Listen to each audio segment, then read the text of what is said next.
We begin today, Be'ez Hashem Yisbarach, a new Perek Daled of Masechta Nedarim. So in this Perek we're going to learn various halachas regarding a person that makes a neder, exactly what is included in the neder. Says someone should be asa from him. What does that include? Depends on what the neder is. Sagt Heilige Mishnah. Ein bein hamuder hana mechaveiroi lemuder hana lemuder heimenu meichel. There's no difference between a person that made a neder that he should not have hana from his friend, or that he should not eat from his friend. And the Gemara will explain exactly what eating means over here. But the difference only is, what does it mean hana? Hana includes more. So what more does it include? Eladrisa saregal. Person that said that he will not have hana, so he can't even step into his property or to walk through his property. And also v'kelim shein oisim be'em leichol nefesh. So the kelim, any vessels or whatever it is that he has that are not used to prepare food. So hamuder meichel mechaveiroi loi yashilenu nofo kvara. Okay, sorry, 1 second. Hamuder meichel is already a separate thing. The Mishnah explains another halacha. But again, the point the Mishnah over here is saying is that if you made a neder not to eat from him, so then you can walk into his property. You could also borrow any kelim from him. But if it's not to have hana, so then you can't have hana, not even walk into his property, no kelim to borrow from him. Another halacha, if your neder was not to eat from your friend, lo yashilenu, so you shouldn't borrow from him a nofa, kvara, a sieve, or a sifter, a chayim, a mill, tanner, or oven. These are all kelim that are used to prepare food. Aval, mashal echaluk, but he could borrow from him a shirt, a tabas, a ring, a talis, a cloak, and a zamim, a nose ring, which are all kinds of kelim and things that are not connected to food at all. Zakte Gemara man Tana. Who is the Tana of our Mishnah? So the Gemara here is asking specifically regarding the first din that the Mishnah said. You make a neder not to have hana from your friend, you're not allowed to walk into his property. So just walking into someone's property, so it's what hana are you having? Just walking through, you're not getting any hana. But the Mishnah says still that's included in the Isser. So who's the Tana? This goes according to the opinion of Rabbi Eliezer. Tanya, we learned in the Braisa, Rabbi Eliezer afile vitur. Even something that a person usually doesn't pay attention to, a person forgives it. So in the Ran and the Mefarshei brings what this means is a person that sells. A person sells peiris, and he sells for a certain price, a certain amount of peiris, and even if there's an extra 1 or 2 peiris, it doesn't matter to him. He's just giving to you as a gift. But even something like that, it's also asa b'muda hana. The person that you made a neder, that you're not going to have hana from him, you're also not allowed to have hana from something like this, because this is taka considered to be a gift. He's taka being mevater, but he's being mevater by giving you a gift, so therefore you're having hana from him. So therefore over here as well, even though just stepping into someone's property, walking through, it's something that a person doesn't really care if you walk through his property, nevertheless he's allowing you to come in and you go through, you're having hana from him. So therefore it's included in the neder not to have hana from him. Sagt the Gemara in the Mishnah, hamuder meichel mechaveiroi lo yashilenu chulu. You made a neder not to eat from your friend, so now not only you're not allowed to eat from him, but also to borrow from him various different kelim that are used to prepare food. Frag the Gemara, but why is that? For ha min meichel nada. His neder was not to eat, so why is he not allowed to borrow kelim from him to prepare food? Rab Shimon ben Lakish, ba'omer hanoas macholcha alai. He didn't just say that I'm not going to eat from you, but he said the hana of the food should be asa to me. So therefore he's adding something. He's not just saying food, he's saying hana of food. Why did he add hana of food? Because what he meant to add is even the kelim that are used to prepare the food, that should also be asa. How do you know, if this is the language he used, that that's what he means to add? Maybe say he meant the following. He's not going to take kernels of wheat and chew them, and then viyitin al makase and put it on a wound that he has to heal it. So maybe that's what he meant. Not only will I not eat food from you, but I'm also not going to take food from you to use it to heal something. But who says it means these kalim that prepare food? Rava says, rather he said a different lashon. But the person said, hana hamevia lidei meichel or meicholcha alai, that hana that brings to food, that's what's also to me. So when he uses such a lashon hamevia lidei meichel, so that means these kalim that you prepare food. And some Rishonim say that Rava is adding on what it said before, that Anachanami, if he says this neder, it'll also be also for him to take a kernel of wheat and chew it and put it on a wound as well. Others say no. Dafka is something that prepares food, like the kalim that the Mishnah spoke about. Omar Rav Papa says, so he makes this neder, he says this lashon, anything that's going to bring to me to have food from you. So, sak, lahavi peiris. He has a sackcloth that he's going to use to bring peiris for himself. Chamar lahavi alav peiris. Or a donkey, to take a donkey from his friend to bring peiris. Or even just a basket, to use a basket to bring peiris. So this is also hana amivia lidemaichel. All these things are included in this neder, which is hana, that will help him deliver the food for himself. So now Rav Papa asked the question, how about sus lirkevalov? He wants to take from his friend a horse to ride on it. Why is he? He's going to use the horse to go, to get himself food. So he's also using a horse, not to deliver the food to himself, but at least to go and get food. Or tabas leiroisba. He wants to have a beautiful ring in order to be able to show he's a prominent individual. So what is he going to use this ring for? Why does he need to be prominent? So like this, maybe he'll be invited to a certain party that otherwise he wouldn't be invited to. So this will also bring him food.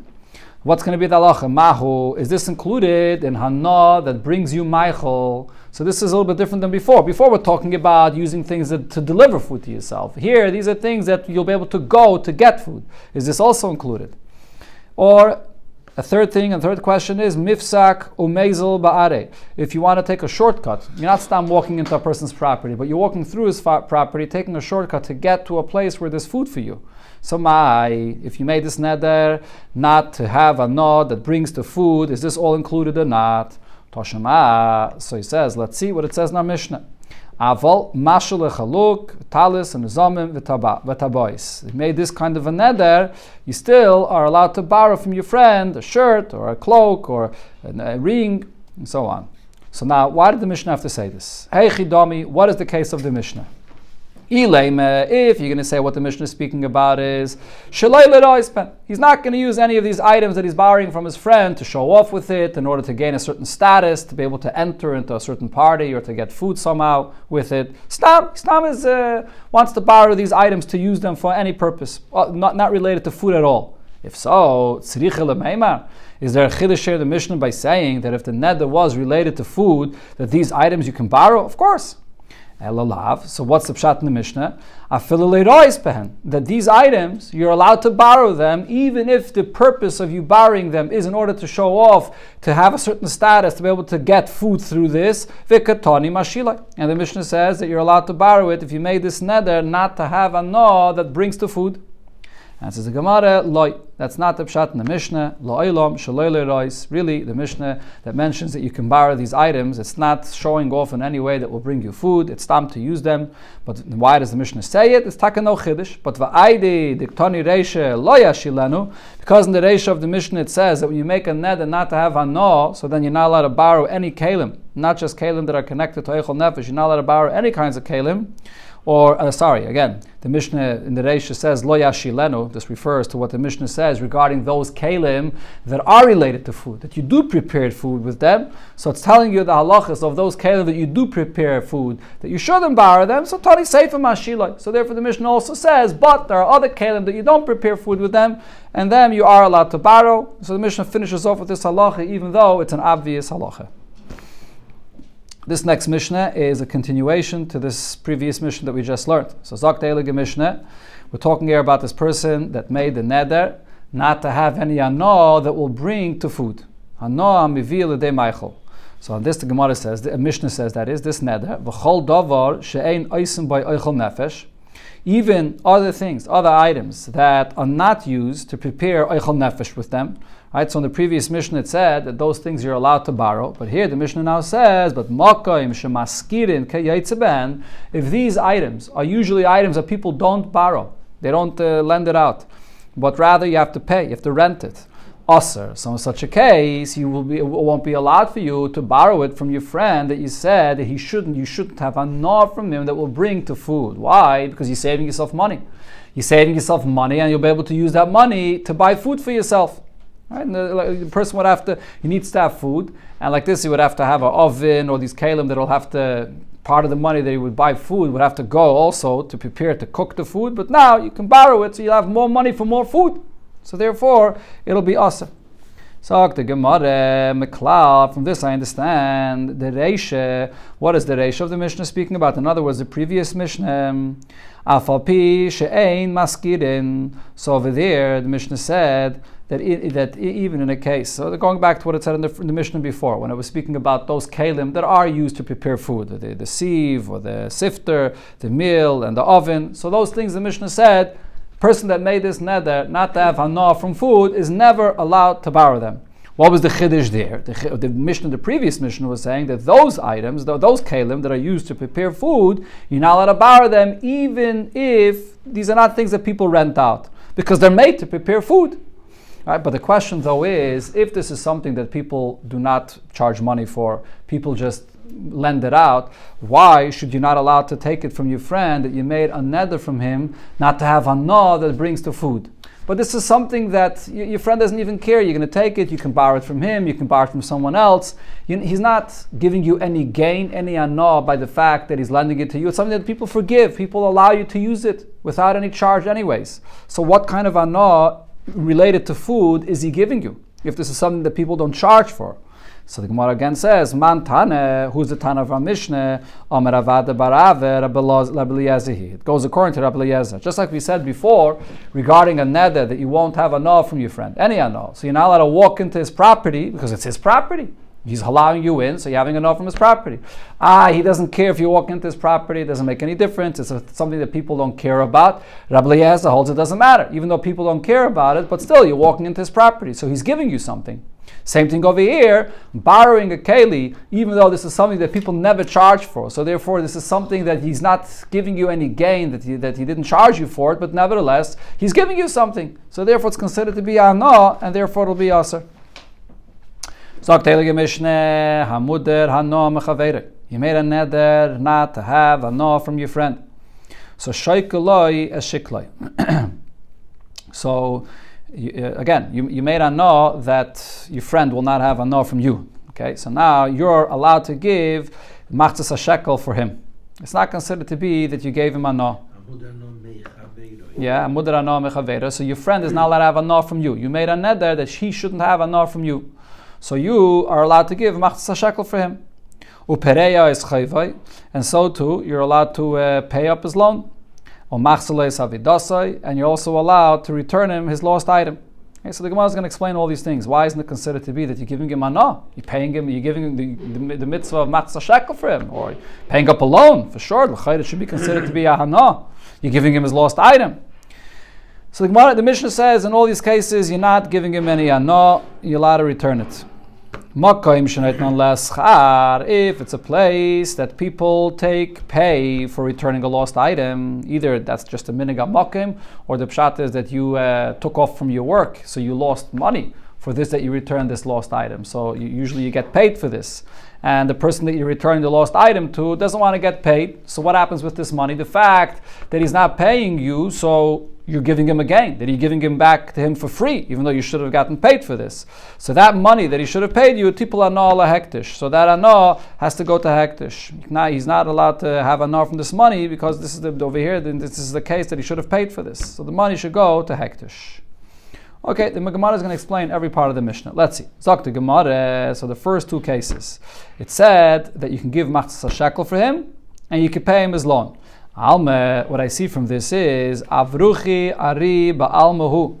Paying machzas shekel or paying somebody's loan is considered to be that you're just chasing away a lion, meaning that there was a potential damage that could have happened, and you're taking away that potential damage. So what this means is, regarding machzas shekel, so as the Ram brings over here, the Gemara in Ksubis that says, the sugya that we're going to learn here is the same sugya that there is in the end of Ksubis, that really when machzas shekel, even if you don't give it, the korbanos that are being brought for the machzas shekel are being brought for everybody, even for someone that didn't give his machzas shekel yet. So by you giving the machzas shekel for him, you're not giving him any anah, because the carbon would have been brought for his machzas shekel anyways. So even though he has a mitzvah, so you're helping him do the mitzvah, But the mitzvah that he had, so now you're doing it for him. But if you wouldn't have done the mitzvah for him, the karbanos are being brought for him anyways. So you're not giving him something, you're not giving him a hana. Similar regarding a loan, when you pay up a loan for a person, so according to Rav Aishia, this is also not, who is this over here? The Gemara is saying, okay, soon the Gemara is going to say Rav Aishia, but right now the Gemara itself is saying that when you pay up somebody's loan, it's also considered to be that you're just chasing away a lion, because when you pay up his loan, he didn't ask you to pay up his loan. You're just going and you're volunteering on your own to pay up his loan without him asking for you, and therefore in such a case he's not even obligated to pay you back. So therefore, it's just avrucha riba alma. You're just chasing away a lion, a potential damage that he would have had to pay later. But it's not, you're not giving him any ano. The Gemara is going to bring the source for this. Let's see. So the Gemara, so man tane, who's the tane that holds this? Rav Aishia says, Zu divrei Chanan. This is the opinion of Chanan that we learned. The Gemara says this in the end of Ksubis. So over there, the Gemara here is going to quote the Mishnah what Chanan said. Chanan said regarding a husband that also owes to his wife. He has to give mezainis for his wife. What happens if this person went out of town and his wife doesn't have what to eat? So someone gets up and goes and feeds his wife. So now, when the husband comes back home, could this person demand money from him that I fed your wife? So Chanan says, no, I never asked you to do this. You didn't do it with my shlichus. You were very nice, very good. You gave tzedakah, but you can't demand for me to pay you. I never made you a shlich to do this. So you gave a no, but it has nothing to do with me. So same thing over here. If you pay up someone's loan, even though that person wasn't allowed to have a no from you, but he never made you a shlich and he's not obligated to pay you back, you didn't give him any a no. So this is the opinion of Chanan. Rava says it's not only according to Chanan. It even follows the other opinion over there in that Mishnah, which is the Bnei Kainim Gedalim, that argued with Chanan, and they said that if you pay up this money that the husband owed for his wife, so then when he comes home, they can collect now from the husband all the money that they paid. So it is considered to be you gave him a no. So over here as well, if you're paying up somebody's loan, really you should be allowed to collect the money from him. Even though he never asked you to do this, you should be allowed to collect the money from him, and therefore if he's not paying you back, you're paying up his loan, so it is an hana. So how could the Mishnah go even according to that opinion? So the answer is, over here, it's talking about a specific kind of a loan. The yoiv al menas shaloi lefroya. This is when a person lent you money, you lent this person money, and it was with the condition not to pay. Doesn't mean not to pay at all, but it means that he's not going to press you at any time to pay back. Whenever you're going to decide to pay, you can pay, but there's no date and there's no right that the lender has to come and collect the money from you. So therefore, in such a case where the lender does not have the right to come and collect the money from you, so if you went and paid that loan for him, you're not giving him any hana, because he can say, why are you paying this loan for me? He didn't have the right to collect the money from me. That's beneged to the hana that you give when you pay a loan. That's what it's talking about. Similar regarding machzas hashekel, that Ran over here says, the Gemara says in Ksubis, that by machzas shekel as well, the Mishnah here is not talking about the stama case of machzas shekel where you actually paid up the obligation of the machzas shekel that he was supposed to pay, but the case is that really this Yid already gave machzas shekel. Elamai, what happened is machzas shekel got lost or got stolen and therefore didn't end up in the Beis HaMikdash. And the halacha is that once he paid it already and it got stolen or lost, you don't have to give the machzas shekel again. So therefore, when you gave the machzas shekel for him, so this is something that he wasn't obligated to give anymore. That's what the Mishnah is talking about. So the Gemara, now where do we see the source of this machlokes regarding paying up someone's loan? Whether that's considered to be that you gave him hana and he would have to pay you back, or he doesn't have to pay you back. So my Chanan, where do we see this opinion of Chanan, the Tanan? It says in the Mishnah, Mi shalach lemedina sayam. Person went overseas, and his wife is home alone. So this person went and gave food for his wife.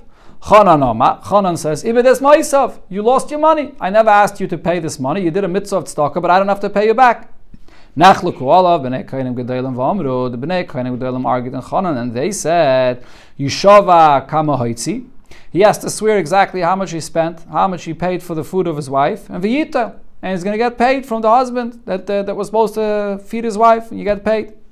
Rav Daisa ben Orkenes kidivreim. Rav Daisa ben Orkenes agreed to Bnei Kainim Gedalim that you could collect the money.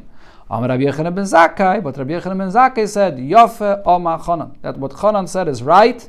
Hiniach ma'isav al keren atzvi. The money that you gave to feed his wife, it's like you placed this money on the horns of a deer that runs away. You're not going to get this money back. You did a mitzvah, but he never appointed you to do this, and therefore you're not going to get anything back. So here you see this machlokes, when you pay up a loan for someone that he never asked you to, is this considered to be something that you're just doing with your own choice, and it's just a mitzvah that you're doing, and it's not considered to be that you're giving him any anah, he never asked you to do this, he wouldn't have to pay you back, b'chlal? Or no, do you say that I paid your loan, so now you would have to pay me back? So over here, if he's not paying you back, you're paying someone's loan, this is a hana. That's the machlokes here. So now the Gemara explains, Rave le'omak Rav Hoshiyeh. Rave did not say like Rav Hoshiyeh that our Mishnah that says that you could pay up someone's loan is only according to Chanan, because the Kamaikim Lola Masnisin Kedivri Yakal. He wants to say that our Mishnah is not just Chanan's opinion, he wants the Mishnah to be according to everybody. So even though Rava is saying that the case of the Mishnah is very specific, it's a very specific kind of a loan, and the machzas hashekel is also when he paid it already, but still, there's an advantage in saying the Mishnah is talking about a specific case, because now the Mishnah could go according to everybody, the Chanan and according to the Bnei Kohanim Gedolim that argue. Rav Hoshiyeh le'omak Rava. Rav Hoshiyeh did not say that the Mishnah is according to everybody like Rava said, because he doesn't hold of what Rava said, that there's a difference in the kind of loan, because gzeire shaloi para mishum li para, because there is a gzeire that even if there's this loan that the lender cannot press the borrower to pay, and then there's no anah, but there is a usual loan where you could press him to pay, and therefore then it would be anah. So if you're going to allow him to pay this kind of loan where it's not anah, he's going to come to pay the kind of loan where there is anah. So therefore, he doesn't say the Mishnah goes like this opinion. That's the pshat the Gemara says here, but the Ran brings from what it says in the Gemara in Ksubis. We learned this in the last perek of Ksubis. There it says a different pshat. Even in a case where the lender says, I'm not going to press you to pay, so seemingly there's no hana by paying up that loan for the borrower, but nevertheless, the fact that you pay up somebody's loan, you're taking away a certain embarrassment that he has every time he sees a person that lent him the money and he never paid him up yet, he didn't pay him up and he feels bad about it. It's even this is considered to be a hana, taking away the busha that he has from the lender. Okay, let's learn one more shtickle in the Gemara here. Going on the next case, that the Mishnah said that machzelo is avidose. You're also allowed to return a lost object. Pligi Ravami and Ravasi argued about this. Chad Omar, one of them said, Lo shanu. What is the Mishnah speaking about? Elo b'shenichze machzer asurun al bala veda. The case over here is that the nechasim, the money, the possessions of the one returning the object, is asur for the bala veda, for the one that the aveda belongs to, the one that he's returning it to. So in such a case, the Mishnah here is saying that you're allowed to return the Aveda. Why are you allowed to return it to him? He's not allowed to have a nar from you. But the answer is simple. When you're returning him this lost item, you're giving him back what belongs to him. It's not yours. This is something that belongs to him. You're just giving him back what's his. So therefore, you're not giving him any anar from your own nechasim. He's not having. He wasn't allowed to have a nar from you, so he's not having a nar from you. You're just giving him back the lost item that was his. But aval nichse balaveda surin al machzer. But if the neder was also in both ways, the neder was also the other way, that the balaveda will not have any ano. Again, aval nichse balaveda asurin al machzer. If the one that's returning the item is not allowed to have ano from the one that is returning it to, so then, you will not be allowed to return this lost item, because when you are doing this mitzvah of Hashavas Aveda, to return this lost item, the Kamahanile Perute de Rav Yosef. While you're doing this mitzvah, returning it, so you're taking this Aveda, you're walking to his house, you're bringing it to him, so during that time, whatever amount of time it takes you to do this, to bring it to him, so there's a Perute de Rav Yosef. What's Perute de Rav Yosef? This is the concept of a Oisig be-mitzvah, potem and a mitzvah. While you're doing one mitzvah, you pater of doing another mitzvah. So during that time, if anybody is coming and wants you to give them the tzedakah, you pater of giving tzedakah at that time. You're saving yourself a pruta of giving any poor person tzedakah, because you're in the middle of doing another mitzvah. And this is called pruta de Rav Yosef, because Rav Yosef in Baba Kama says that this is the reason why a person that's taking care of an aveda is called a shem esachar. He gains. What does he gain by taking care of the aveda? That he doesn't have to give the money that he would have to otherwise give to a poor person. So over here as well, if you said you won't have anah, not only the Baal Aveda won't have anah from the machzor, the one that's returning it, but also the machzor won't have anah from the Baal Aveda, so while you're returning the lost item, you're having anah, this pruta that you gained that you don't have to give to a poor person. Chadomar, but another opinion is even if the neder is not only that the balaveda won't have anah from you that's returning it, but that you also will not have anah from the owner of this lost object, still mahadale. You're going to be allowed to return this lost item. What's the reason? Yes, it's true. There's the halacha of pruta de Rav Yosef, ha'isik b'mitzvah potem and mitzvah, and taka Rav Yosef holds your Hashem Yisachar for that reason. But nevertheless, regarding this isser of the having hana, this is not considered to be included in the neder of having hana, because this is something that's uncommon, and therefore it's not included in this neder, and you'll be allowed to go ahead and return it to him.